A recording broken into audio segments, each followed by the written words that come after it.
The Illuminati. You've heard the name, right? It's everywhere, whispered in conversations, splashed across movies and music. But what is it really? Is it a secret cabal controlling the world from the shadows? Or is it just a really good story? Well, let's find out and separate the fact from the fiction.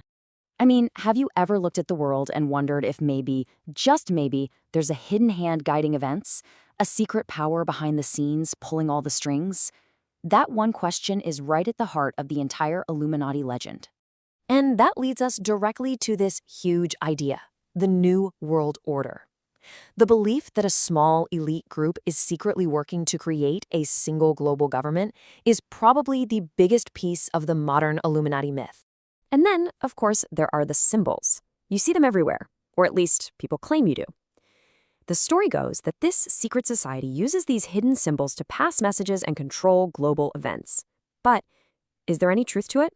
So fast forward to today's story. The modern myth describes the Illuminati as this all-powerful, invisible organization that has complete control over politics, the media, and the entire global economy, a force that's everywhere and nowhere at the same time. Okay, so that's the myth. It's a great story. But now it's time to peel back the layers. We're going to separate this popular legend from the historical reality. And I'll tell you what, the truth might actually be more surprising than the fiction. Let's dive into the history books and meet the real organization that all these incredible stories are based on. So here's the first major twist. The real Illuminati, known as the Bavarian Illuminati, was founded in 1776 by a man named Adam Weishaupt. And get this, it only lasted for about 9 years. By 1785, the Bavarian government banned the group, and it completely fizzled out. Yep, that was it. So where did that famous name even come from? It's from the Latin word illuminatus, which means the enlightened. Their whole goal wasn't world domination. It was about enlightening people with reason and rational thought. See, their actual goals were about changing society, not conquering it. They wanted to get rid of superstition, to push back against the overreach of the church and the state, and to encourage people to think freely and rationally. These were radical ideas for the Age of Enlightenment, for sure, but they weren't part of some evil plot. So, if this group is supposedly so powerful, how did it just end? And so quickly? Well, the answer is pretty straightforward. Their ideas were just too revolutionary for the powers that be. The government in Bavaria and the powerful Catholic Church saw them as a direct threat to their authority. And because of that, in the 1780s, the group was officially declared illegal, and its members scattered.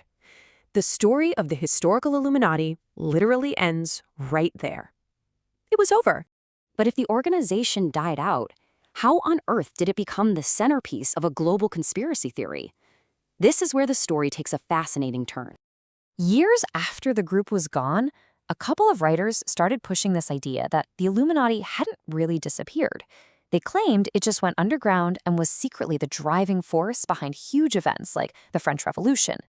But, and this is a really important but, historians have looked, and they have found zero concrete evidence to support any of those claims.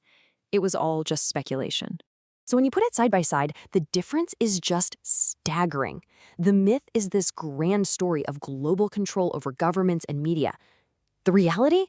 It was a small group of thinkers who wanted to challenge superstition and the establishment, two completely different things.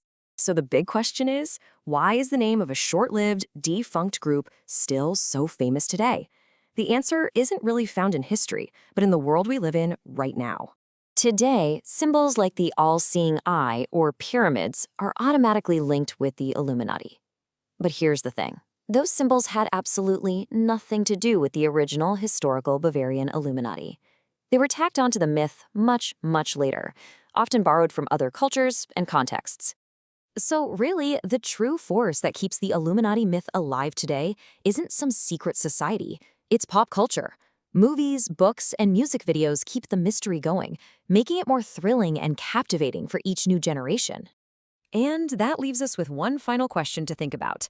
History ends, but why do the stories live on? Maybe it's because we all want to find hidden meanings and secret patterns in the world. It's human nature to look for a story behind the story. Definitely something to chew on. Thanks for watching.